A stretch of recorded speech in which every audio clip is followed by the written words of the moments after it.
नमस्कार। अथ प्रथम मंडल नवतितमस्य सूक्तस्य राहुगणपुत्रो गौतम ऋषिः विश्वे देवा देवताः। अब 89वें सूक्त का प्रारंभ है। आनो भद्राः क्रत्वो यन्तु विश्वतो अद्वदासो अप्रीतास उद्भितः देवा नो यथा सदमित वृधे असन अप्रायुवो रक्षितारो दिवे दिवे। जो सब ओर से सुख करने, उत्तम क्रियायुक्त बुद्धि वाले, अहिंसक, न त्याग के योग्य और अपने उत्कर्ष से दुखों का विनाश करने वाले, जिनकी आयु का वृथा नाश ना हो, ऐसे देवता लोग हमें अच्छी प्रकार ज्ञान दें तथा प्रतिदिन हमारे सुख की वृद्धि के लिए रक्षा करने वाले ही हों। देवा नाम भद्रा सुमतिर्जुयताम देवा नाम रातिर्भि नो निवर्तताम देवा नाम सख्यमुपसेदिमा वयम देवा न आयु प्रतिरंतु जीवसे। सरल और सत्य मार्ग पर चलने वाले, श्रेष्ठ बुद्धि, दिव्य गुणयुक्त, विद्यादान चाहने वाले तथा सुख देने वाला जो देवों का सखा भाव है, वह सब हमारे लिए नित्य सम्मुख रहे। हम उक्त समस्त व्यवहारों को प्राप्त करें और सब देव लोग हम लोगों के जीवन के लिए आयु को अच्छी शिक्षा सहित वृद्धि करें। तान पूर्वया निविदा होमहे वयम भगम मित्रम अदितिम दक्षम अस्त्रिधम अर्यमणम वरुणम सोमम अश्विना सरस्वती नः सुभगा मयस्कृत।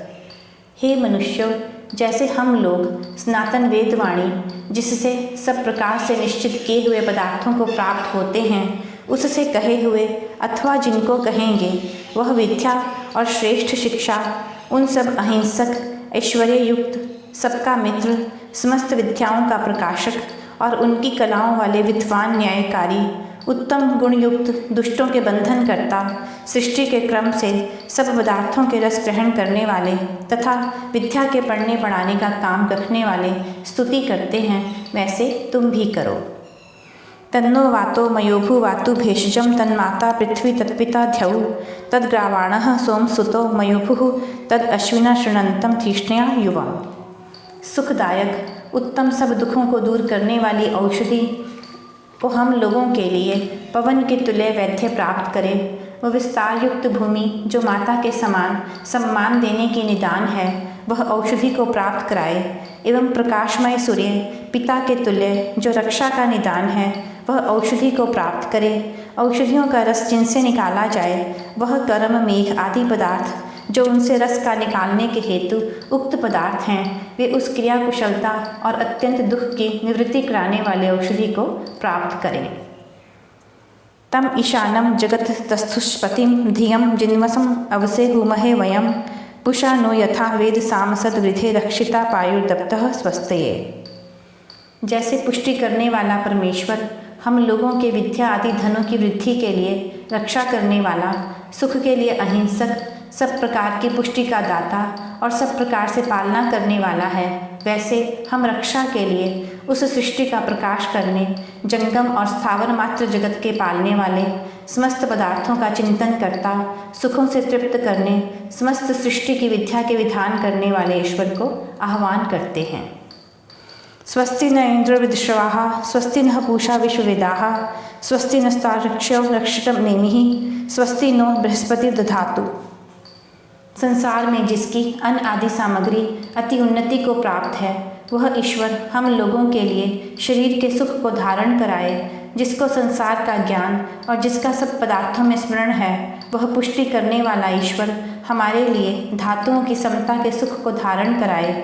जो दुखों का वज्र के तुल्य विनाश करने वाला और जानने योग्य ईश्वर है, वह हमारे लिए इंद्रियों की शांति रूप सुख को धारण कराए। और जो वेदवाणी का प्रभु है, वह हम लोगों को विद्या से आत्मा के सुख को धारण कराए। पृष्ठदश्वा मरुतः पृश्निमात्रः शुभम यावानो विदथेषु जग्म्यः अग्निजीवा मनवः सूर्यचक्षसो विश्वे नो देवा अवसागमन इहि। जो श्रेष्ठ व्यवहारों की प्राप्ति कराने और अग्नि को हवन युक्त करने वाले, विचारशील, जिनके प्राण और सूर्य प्रसिद्ध वचन व दर्शन हैं, सेना में रंग बिरंगे घोड़ों से युक्त, जो कि संग्राम व यज्ञों में जाते हैं, वे समस्त देवता लोग इस संसार में हम लोगों के लिए रक्षा आदि व्यवहारों के साथ आकाश से उत्पन्न होने वाले पवनों के तुल्य आगमन करें। भद्रम कर्णेभिः शृणुयाम देवा भद्रम पश्येम अक्षिभिः यजत्राः स्थिरै अंगै तुष्टवांस तनुभिः ऋषीम देवहितम यदायुः।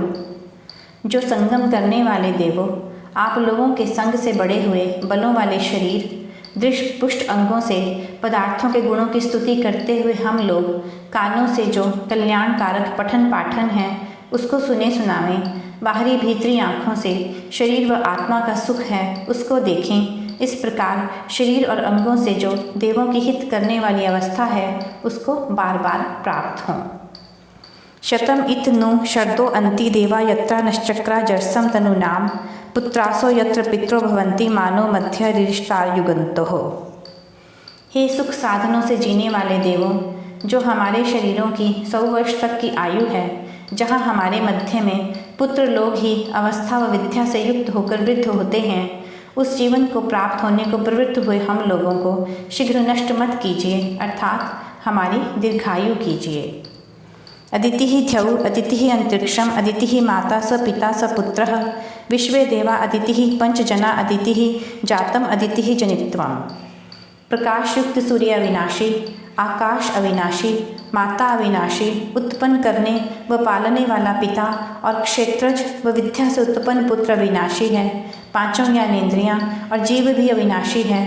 इस प्रकार जो कुछ भी उत्पन्न हुआ अथवा उत्पन्न होने वाला है वह सब अविनाशी अर्थात नित्य है। यही अखंड सत्य है। यह 89वां सूक्त समाप्त हुआ।